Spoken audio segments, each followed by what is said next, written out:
Boy, oh boy, oh boy, this is major. Jim Schwartz could potentially be heading to the Cleveland Browns in division rival, the Baltimore Ravens, and there appears to be division amongst the organization about what to do with Jim Schwartz, as it seems Andrew Berry may be looking to go toward more of a young offensive-minded guy, and owner Jimmy Haslam may be looking to put Jimmy Haslam in position to be the head coach. There seems to be division amongst ownership, but amongst the organization and the fans in Cleveland media. We got to break this down, man. Welcome to Keep the Vision. Make sure you like, comment, subscribe, share the channel, hit that bell notification, and hype the video as well. Let's get right into things. Here it's on Sports Illustrated, and I got some footage to get to as well. Browns D coordinator Jim Schwartz to interview for Baltimore Ravens head coach opening, and this could spell disaster for the Cleveland Browns. This could spell disaster for the Browns. Here it says the Browns ended 2025 season with a 5-12 record, leading multiple changes set to occur to the coaching staff in the months coming. Here it says after completing an interview with another coaching candidate Monday, the Baltimore Ravens front office has requested to interview Cleveland Browns defensive coordinator Jim Schwartz. Last week, Schwartz interviewed with the Browns front office for their head coaching opening, with the meeting reportedly going well. Before joining Cleveland coaching staff, the 59-year-old current defensive coordinator was actually once the head coach of the Detroit Lions.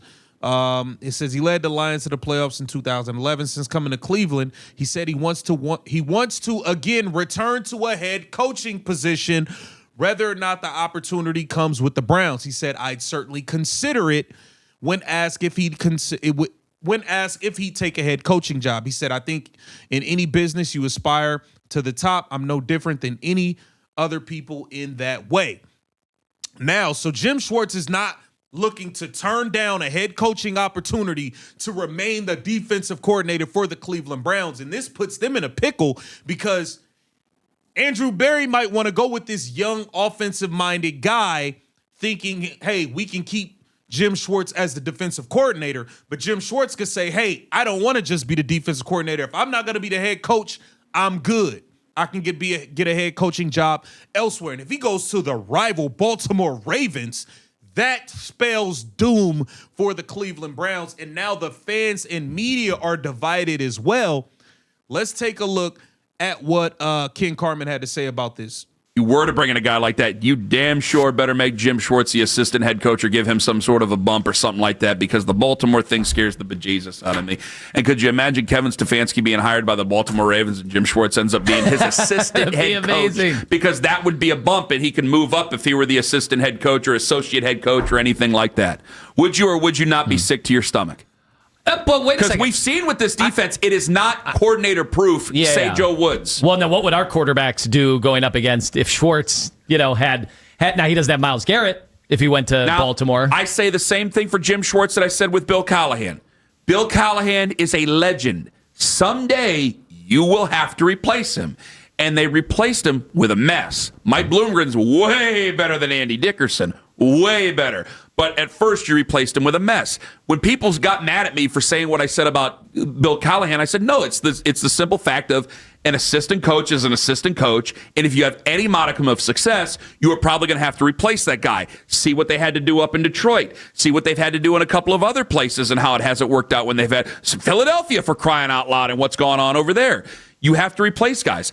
This defense is not so good that a coordinator can't get in the way. We've seen a coordinator get in the way a couple of times with Myles Garrett in the defense, with Denzel Ward in the defense. If you lose Jim Schwartz and you have a new head coach, well, you better have something there, because I think a lot of Browns fans are going to have a little bit of a lump in their throat. I think they're tough talking, and myself included. It's like, hey, the end was there. It happens. It was time for a separation. If Kevin becomes the head coach of the Baltimore Ravens, it would be awkward, but fine, so be it. Jim Schwartz ends up going with him some way, somehow, with a different title. And I want to ask Zach about this, because I think that it's perfectly legal to get a bump as an assistant head coach somewhere, and you can move on from your contract. That's my belief right now. Maybe I end up being wrong about that. I'll ask Zach about it at 8 o'clock. Oh, it's not in his head that I'm right, though. You would have a lump in your throat, and you know you would.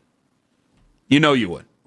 That for as a Browns fan, that's almost too much for me to take. I'd want to take my lip and pull it up over my face. So that would be too much. Are you worried about losing Jim Schwartz to that? Like, do you take him as a serious head coaching candidate in Baltimore? I didn't, Ken. It's very interesting that normally, like any interview we do, I'm like, oh, we're mining for information. And I'm thinking, Baltimore wouldn't be mining for the Browns information. Like we finish worse than them every year. Like they wouldn't be doing that, right? They know we have a hell of a defense. They would be legit. Okay, but we have Myles Garrett. Like that's the hard part of it. I think they really might be interviewing Jim Schwartz to be their head coach. But they've got components of what's supposed to be a good defense. Yeah. Now, I know that they had injuries, but they're supposed to be a good defense over there. So you can already see Ken Carman is not feeling, he don't want to lose Jim Schwartz. Now there's other people, and this is the divide. There's divide with Andrew Berry and Jimmy Haslam on this decision, and there's divide amongst the fans and media. Now here on Baskin Phelps, they feel the complete opposite of Ken Carman. They want somebody young in there, and they don't care. And he said, offensive-minded coach. Find your own guy. Dano, ideally, that's what you said you've wanted. Ideally, that's what I want. I want to find our own Sean McVay. Right. Do you have the confidence in them to find that guy? Because it's a roll of the dice, and it's a keep your fingers crossed and hope we found the right guy. And you just hired that guy 6 years ago. I was just going to say, all right, let's make some people grumpy. You just hired him 6 years ago. Was Kevin Stefanski that guy? Do you think Kevin Stefanski was a smart offensive mind when he was here? Yeah, I do. I do too. Yeah. Now, again. And I think he was given next to nothing to work with the last 2 years. Could he have handed the ball to Nick Chubb more? Yes. Sure. Were there play calls that you would like back? Would you like less reverses on fourth down? Every coach does. We can play all of these games until we're blue in the face, but I do think Kevin Stefanski was a smart-minded head coach. So, an offensive-minded head coach. And apparently other folks around the NFL do too, because he's getting a lot of interviews. Part two of that question. And he should get a job. I don't know why everybody's so high on Kevin Stefanski, man. I just feel like this dude sabotage. Like he wasn't that good to where, I don't know, man. Maybe they hanging on to some old stuff. I don't know. I don't see it with Kevin Stefanski. Do you think that guy's out there? Well, see, that's my problem. There's the catch. I don't know enough about the offensive intricacies of the NFL, right, to know if Grant Udinski, at the age of 30, is ready to become a head coach in the NFL because he's an offensive whiz. Right. Especially when he's working for Liam Cohen, who just became a head coach because he was an offensive whiz. That's the problem that I always have with all of this. So you have to trust this organization to find the right guy. Who's doing? I don't know if they're going to make the right decision, but there is definitely divide amongst the organization and the fan base. So let me know where you stand in the comments. Are you afraid of Jim Schwartz potentially going to the Baltimore Ravens? Do you want to keep him as the head coach? Or do you not care if he leaves and you just want to get a young offensive-minded head coach in there? Get down in the comments. Let me know what you think. This is Keep the Vision. Make sure you like, comment, subscribe, and share the channel.